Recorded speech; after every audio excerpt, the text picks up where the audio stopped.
آپ کی والدہ نے کہا کہ اگر نمرود کو تمہارا پتہ چل گیا تو وہ تمہیں قتل کروا دے گا، لہٰذا تم یہیں غار میں ہی رہو۔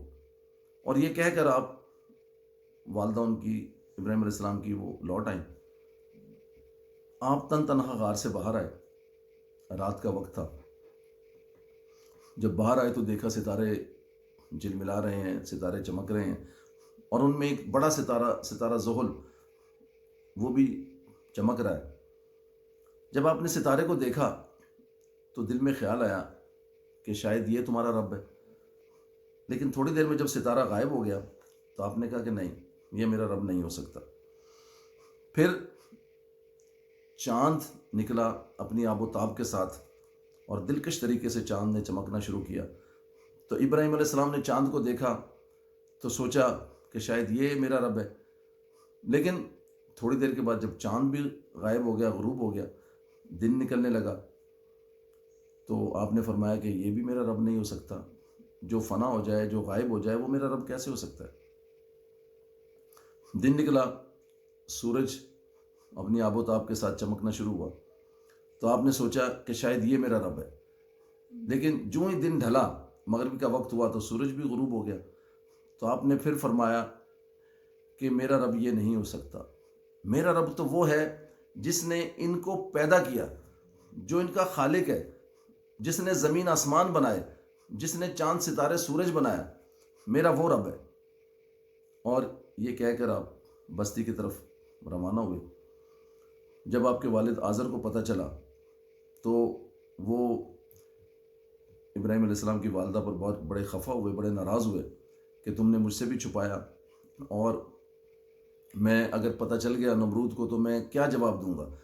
میں تو یہ بت بناتا ہوں، اس کو بیچتا ہوں، سیل کرتا ہوں، اس کے دربار میں نوکری کرتا ہوں، اور میں کیا منہ دکھاؤں گا؟ اور کیا وہ تو مجھے نہیں چھوڑے گا، وہ کہے گا کہ تم نے میرے ساتھ یہ جھوٹ بولا۔ تو بہرحال جب ابراہیم علیہ السلام پر نظر ڈالی تو شفقت پدری میں وہ خاموش رہے، اور پھر انہوں نے ایسا کیا کہ چلیں ٹھیک ہے، میں اپنے کام کے ساتھ انہیں لگا لیتا ہوں۔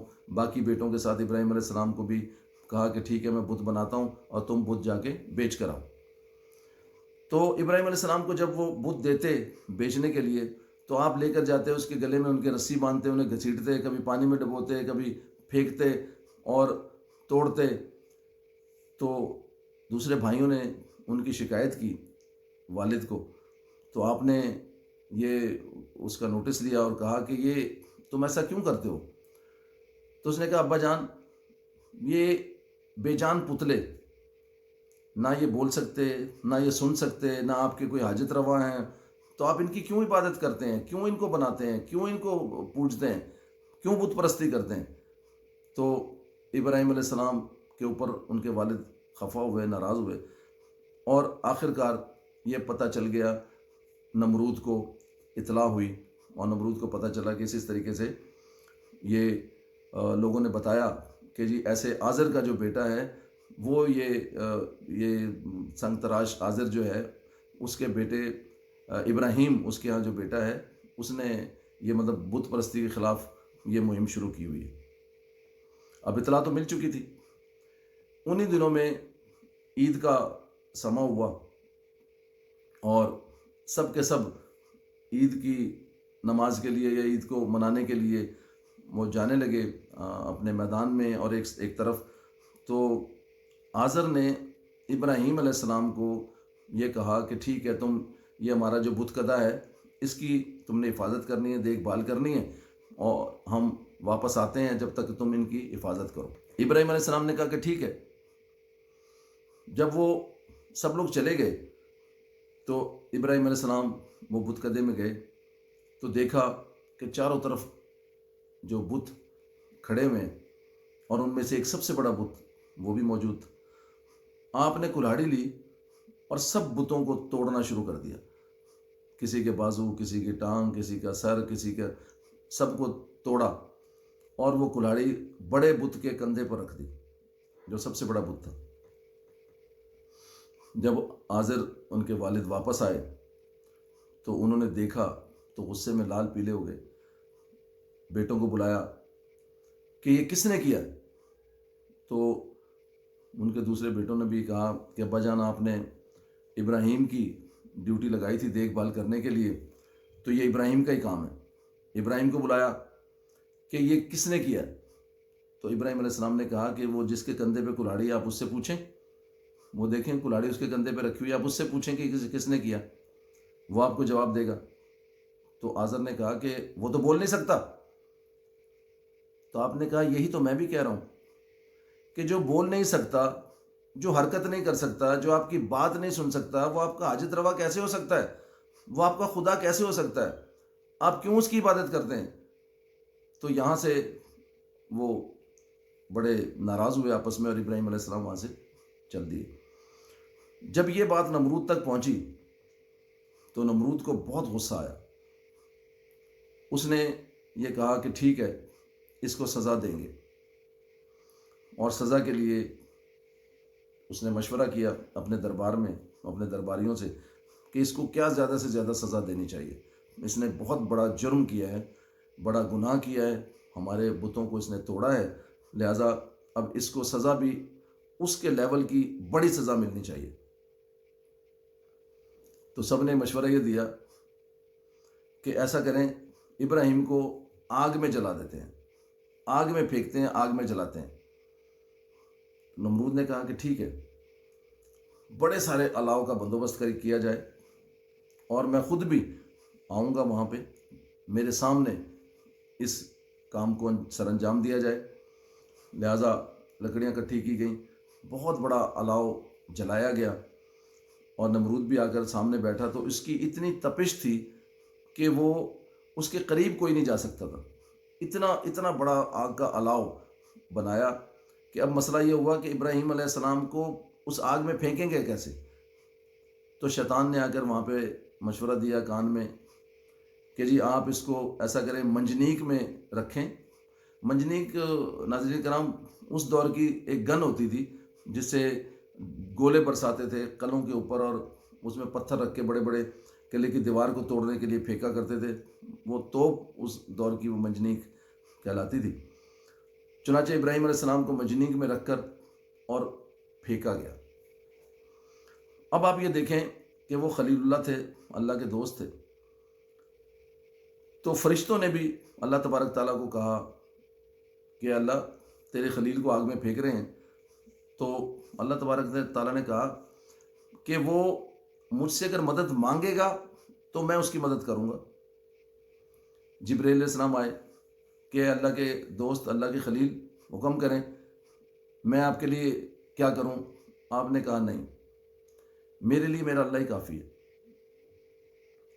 تمام اللہ تعالیٰ نے اس وقت آگ کو حکم دیا کہ اے آگ میرے خلیل پر ٹھنڈی ہو جا، اور ٹھنڈی بھی اس قدر ہو جا، سلامتی والی ٹھنڈی ہو جا، یعنی اس قدر ٹھنڈی نہیں کہ وہ ٹھنڈ میں ہی خدا نخواستہ مر جائیں، بلکہ آگ نہ تو جلا اور نہ یخ ٹھنڈی ہو، بلکہ سلامتی والی آگ ہو جا۔ لہذا آگ گلزار بن گئی، اور ابراہیم علیہ السلام کئی دن تک جب اس الاؤ میں رہے، اور آپ کا ایک بال بھی بینکا نہ ہوا، نہیں جلے، واپس جب آ گئے باہر تو نمرود بہت حیران پریشان ہوا، اور پوچھا ابراہیم علیہ السلام سے کہ اے ابراہیم، تیرا خدا کون ہے؟ تو کس کی عبادت کرتا ہے؟ کیا کرتا ہے تیرا خدا؟ تو ابراہیم علیہ السلام نے کہا کہ میرا خدا پیدا بھی کر سکتا ہے اور مار بھی سکتا ہے۔ تو نمرود نے کہا یہ تو میں بھی کر سکتا ہوں۔ نمرود نے 2 قیدیوں کو جو اس کے پاس قید تھے بلایا، اور بلا کر ایک کو جو پھانسی کا حکم ہوا تھا اس کو پھانسی لگنی تھی، دوسرے کو بری کرنے کا آرڈر جاری ہوا تھا کہ اس کو بری کرنا تھا۔ نمرود نے جس کو بری کرنا تھا اس کو پھانسی چڑھا دی، جس کو پھانسی پہ چڑھانا تھا اس کو بری کر دیا، اور کہا کہ یہ دیکھو میں خدا ہوں، میں جو چاہے میں کر سکتا ہوں۔ جس کو موت آنی تھی میں نے اس کو زندگی دے دی، جس کی زندگی تھی اس کو میں نے موت کے گھاٹ اتار دیا۔ تو یہ کام تو میں نے بھی کر دیا۔ ابراہیم علیہ السلام کو بڑا غصہ آیا، بڑے جلال میں آ گئے۔ آپ نے کہا نمرود، اگر تو اپنے آپ کو خدا کہتا ہے تو ٹھیک ہے، میرے خدا سورج کو مشرق سے نکالتا ہے، مغرب میں غروب کرتا ہے، تو مجھے مغرب سے سورج کو نکال کے دکھا دے، میں تجھے خدا مانوں گا۔ اب اس کی بڑی بے عزتی ہوئی پورے دربار میں، لوگ اس پہ ہنسنے لگے۔ اس نے کہا کہ اچھا، میں ابھی تیرے خدا کو ہی ختم کرتا ہوں۔ نمرود نے ایک تیر کمان منگائی اور کمان کے اندر تیر رکھ کے آسمان کی طرف اس کو زور سے چھوڑا۔ اللہ تبارک تعالیٰ نے اسی تیر پر ایک مچھلی کو لگا کر اس کو واپس اس کے پاس وہ تیر آ گیا۔ تو کہا دیکھو، میں نے اس کے خدا کو مار دیا، ختم کر دیا۔ اس کے بعد اللہ تبارک تعالیٰ نے ایک لنگڑے اور ایک کانے، ایک آنکھ والے لنگڑے مچھر کو حکم دیا کہ نمرود کے ناک میں سے گھس کر اور دماغ میں چلا جا۔ ناظرین کرام، وہ مچھر قرآن پاک میں اس کا ذکر ہے۔ وہ مچھر آیا نمرود کے ناک میں سے ہو کر اور دماغ میں چلا گیا، جو کہ لنگڑا اور ایک آنکھ کا مچھر تھا۔ اور اس کے بعد جو نمرود کی حالت ہوئی، آپ یہ دیکھیں کہ حکیم اور طبیب اور سب نے اس کا علاج کر لیا، لیکن وہ تڑپتا رہتا تھا، اس کے چین نہیں آتا تھا۔ جب مچھر اندر حرکت کرتا تھا تو وہ تڑپنے لگتا تھا، اور اس کا حکیموں نے، طبیبوں نے اس کا صرف ایک ہی علاج بتایا، اور وہ یہ کہا کہ آپ جب اس کو یہ دورہ پڑے اور جب مطلب وہ اندر جو مچھر جو حرکت کرے تو اس کے سر پر کوئی چیز مارو جس سے وہ مچھر اندر سکون سے بیٹھ جائے، تو اس کو سکون آ جائے۔ تو ناظرین کرام دیکھیں، اللہ نے اس کے کس طرح ذلت کی موت اس کو دی کہ اس نے دونوں طرف درباری کھڑے کر دیے، دونوں کے ہاتھوں میں جوتے تھے، اور جب وہ مچھر اندر دماغ میں حرکت کرتا تھا تو وہ کہتا تھا مارو مجھے، اور دونوں درباری ادھر سے اور ادھر سے اس کے سر میں دے دنادن جوتے مارتے تھے۔ جب وہ جوتے مارتے تھے تو مچھر سکون سے بیٹھتا تھا اور اس کو سکون آ جاتا تھا۔ اسی طریقے سے اسی اثناء میں اس نمرود کی موت واقع ہو گئی۔